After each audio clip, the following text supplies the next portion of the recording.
New Raiders starting QB Gardner Minshew was supposed to be named Beowulf, has defied expectations at every stage in his life, scored 32 out of 36 on his ACT, started a panini club in high school, yes, a club where they grilled sandwiches, nearly broke his own hand to get another year of eligibility, played for a legend in college after turning down Nick Saban, was a JUCO bandit, wore only a jockstrap on the field before games, and just might be this year's sleeper pick in fantasy football.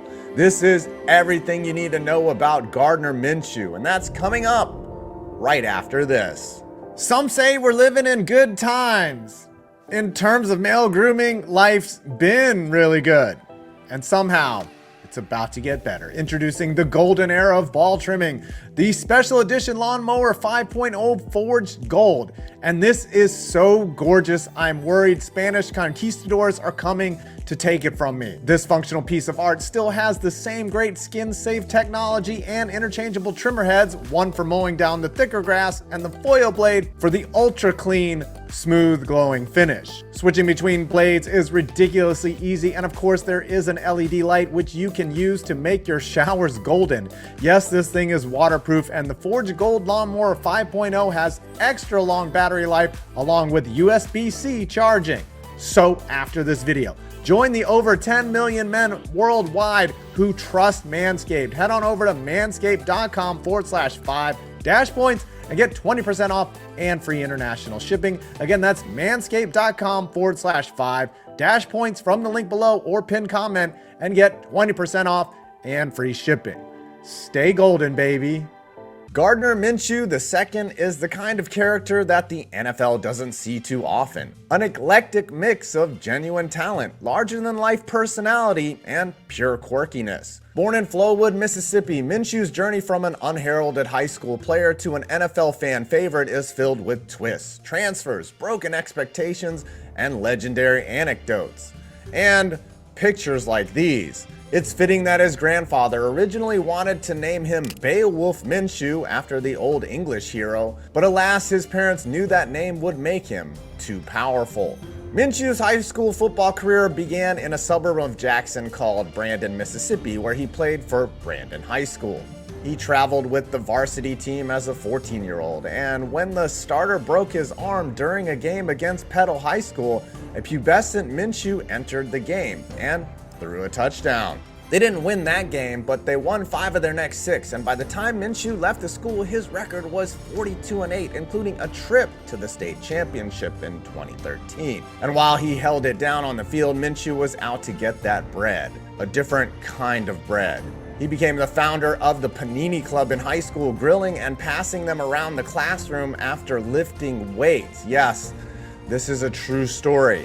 Clearly a genius and a lover of paninis, Minshew scored a 32 out of 36 on the ACT. I think that's good. I don't know. I never took the ACT. Despite a solid high school career, he wasn't on many radars for college ball. After being overlooked by the bigger schools in the region, he committed to play at Troy University, but ended up at Northwest Mississippi Community College for 1 season. In JUCO, his team went 12-0, and Minshew led them to an NJCAA national championship, throwing for over 3,200 yards. It was a sign of things to come. Minshew was a quarterback who thrived under pressure, exceeded expectations, and led his teams to victory in critical moments, and he started a fucking Panini Club in high school. After his brief stint at junior college, Minshew transferred to East Carolina University, the Pirates. How fitting.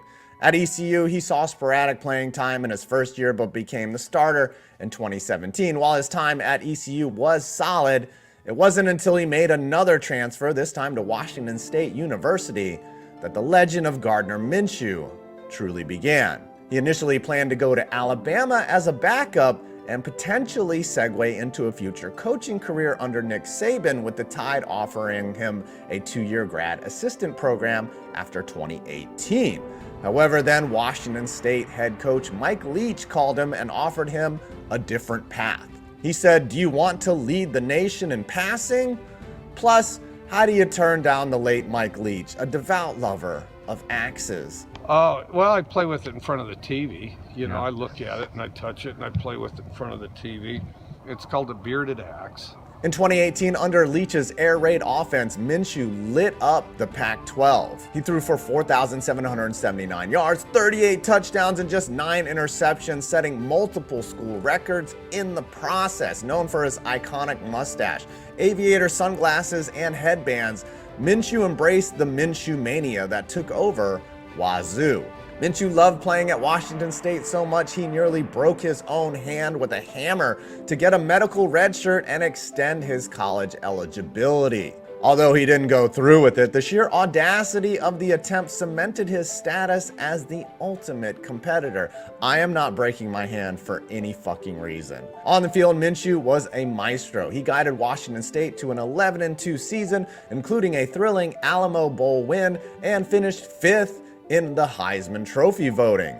Off the field, he was a riot, wearing jorts and hosting mustache-themed events, making him a national sensation. Despite his stellar college career, Minshew entered the 2019 NFL Draft as a long shot. He wasn't taken until the 6th round by the Jacksonville Jaguars, a team in transition, and few expected him to see significant playing time, yet alone make the roster. However, like so many times before, Gardner Minshew would defy expectations. When the starting quarterback Nick Foles, yes, it was Nick Foles, went down with an injury in the first game of the season, Minshew was thrust into the starting role, and Minshew Mania once again took the big stage. In his rookie season, he threw for 3,271 yards, 21 touchdowns, and only 6 interceptions. His calm presence in the pocket, ability to avoid turnovers, and improvisational skills made him one of the league's top rookies. Off the field, Minshew continued to captivate his fans. Things like pregame stretches and just a jockstrap made him a viral sensation, and he embodied an almost 1970s vibe. Despite his solid rookie campaign, the Jags couldn't resist drafting Trevor Lawrence, and Minshew was traded to the Eagles for a conditional 6th-round pick. While this move positioned him as the backup, it also set the stage for several notable performances that year. Minshew's first significant moment with the Eagles came in Week 13 of the 2021 season when starting quarterback Jalen Hurts was hurt with an ankle injury. Stepping into the spotlight against the New York Jets, Minshew turned heads with a near flawless performance.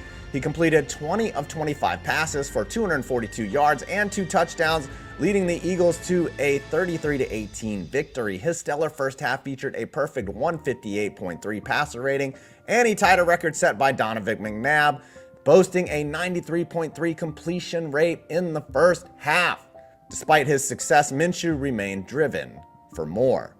After the game, he approached head coach Nick Sirianni, asking what it would take to secure the starting quarterback position over Hurts. Sirianni, however, dismissed the idea, reaffirming that Jalen Hurts was the starter. I mean, you could have offered to suck his dick. Unfazed, Minshew vowed to continue pushing himself, saying he would do everything he can to one day earn that top spot. Heading into the 2022 season, Minshew continued his role as Hurts' backup, staying prepared for any moment that he might be called upon. It's there where he experienced his first, but perhaps not only, trip to the Super Bowl. In 2023, Minshew sought a fresh start, signing a 1-year deal with the Indianapolis Colts. The deal, worth up to $5.5 million with incentives, reunited him with head coach Shane Steichen, who had worked with Minshew during their time together in Philadelphia. Minshew entered the season once again as a backup to rookie quarterback Anthony Richardson, but soon found himself in a familiar situation. In Week 3, with Richardson sidelined due to a concussion, Minshew made his first start of the season against the Baltimore Ravens. True to form, Minshew led the Colts to a thrilling 22-19 overtime victory, completing 27 of 44 passes for 227 yards and a touchdown. When Richardson suffered a more serious injury, a season-ending AC joint sprain in Week 5, Minshew was named the Colts starting quarterback for the remainder of the year. Over the course of 13 starts, he threw for a career-high 3,305 yards, 15 touchdowns, and only 9 interceptions. Well, that's still better than Daniel Jones. He led the Colts to a 7-6 record as a starter, just missing out on a playoff berth with a 9-8 record. His strong performances earned him a nod as a Pro Bowl alternate. Along with Trevor Siemian and Tyler Huntley, he goes down as one of the greatest quarterbacks to ever grace a Pro Bowl roster. At this point, the Pro Bowl is a fucking joke. Unfortunately, after the season, Minshew was released by the Colts. But the story does not end there. Against all odds, Gardner Minshew won the starting job in Las Vegas prior to the 2024 regular season. So if you are a Raiders fan or just a dude who wears aviators and jorts on the regular, you have an absolute dog under center this year. I mean, how can you not love this guy? I'm little out here, but not always, you know.